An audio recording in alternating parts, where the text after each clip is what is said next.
Today, I want to talk to you guys about VCV Rack. Now, I've watched a lot of VCV Rack versus the real thing videos, and just to be upfront, this will not be a shootout video, nor will it be about which sounds better. I think the more interesting question is about the workflow.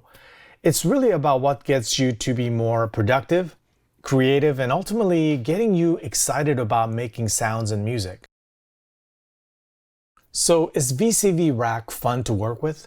Does it get you excited about making sounds and music? Or is it just another thing that's gonna gather digital dust when it's all said and done? And how does it compare to the product that it's trying to emulate, the hardware Eurorack system? But before I dive in, I do want to share some opinions about software emulations in general.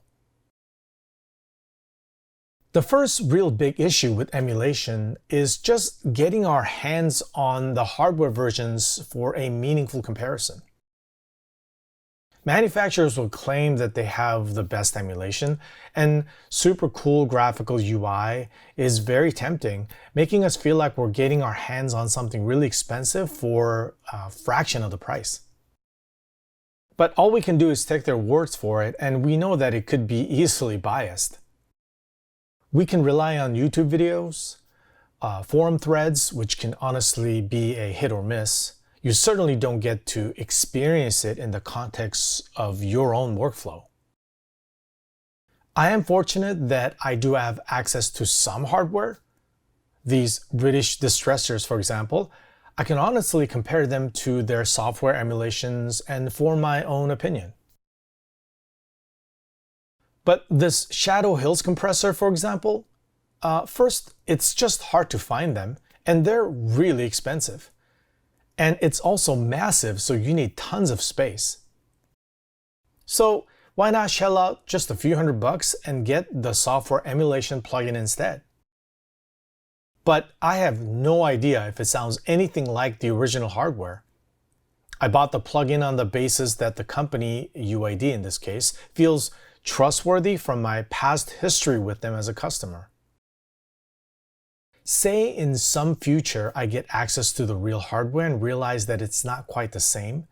I guess it's still a good value at $300 because it costs nearly $10,000 US or more. But is it? How far does the software emulation have to fall short before we say, well, it's actually nothing like the hardware and it's just a reskin of some random compressor algorithm? Bottom line, emulation is approximation. We should be cautious and curb our enthusiasm before shelling out any money for something that may kinda sound good and it kinda does its thing, but it's really nothing like the original hardware. I got to spend some time with VCV Rack, and I gotta say that there are some real positives to this particular workflow.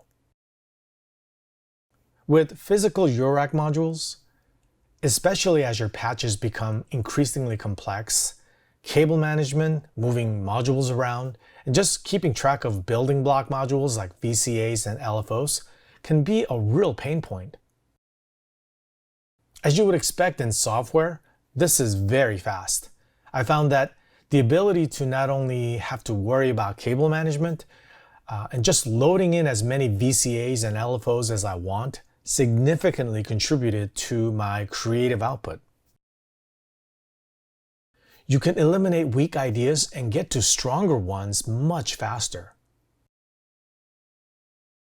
I also find myself experimenting more with wilder and crazy out there approaches to patches I would normally shy away from because there was just way less physical labor. Another really neat discovery that I made was I was beginning to approach my patching ideas at a much higher altitude, if that makes sense. Almost like a builder or an architect. It was exciting to feel like I could survey from way above this huge expansive landscape and plot my patching structure. Finally, the whole thing is non-destructive. Again, VCV Rack leverages the thing that software does best. I can save this patch and start a whole new one and come back to it anytime I want to. So as you can imagine, all the advantages of VCV Rack being software comes with it all the burdens and the baggage that is software. I don't know about you, but there's a lot of mouse clicking and typing and staring at a computer. This is something that I try to actively avoid when making music until the very end when I'm arranging and mixing. So for me personally, VCV Rack contributes to this computer fatigue, if you will.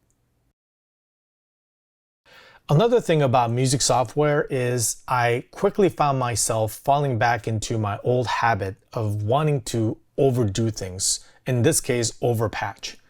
Instead of critically thinking through ideas and reducing and simplifying, I could see it being bloated and complicated and still not any more compelling in terms of its creativity or strength of ideas.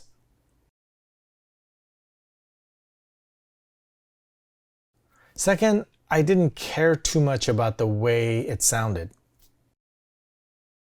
A lot of the sound source modules, such as oscillators, filters, even paid module ones, sounded a bit harsh and thin.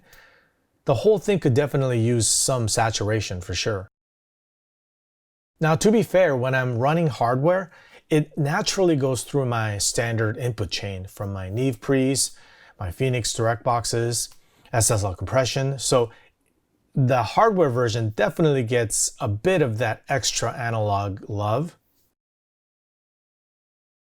Maybe for VCV Rack, this can be remedied by just instantiating it inside a DAW and reamping it, or just even putting a nice saturation plugin chain could help maybe take some of the edge off. So VCV Rack definitely did surprise me. I didn't think that I would like it as much as I did.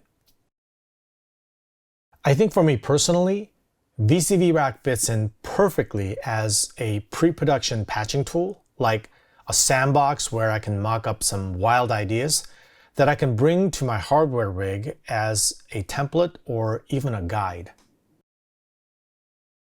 I could also make a case for a laptop rig loaded with VCV Rack. Remotely work out ideas without having to lug my hardware around. But that's just me. I would obviously love to hear from you guys. Are you guys using VCV Rack? Is it making its way into your workflow? What are some of the pros and cons?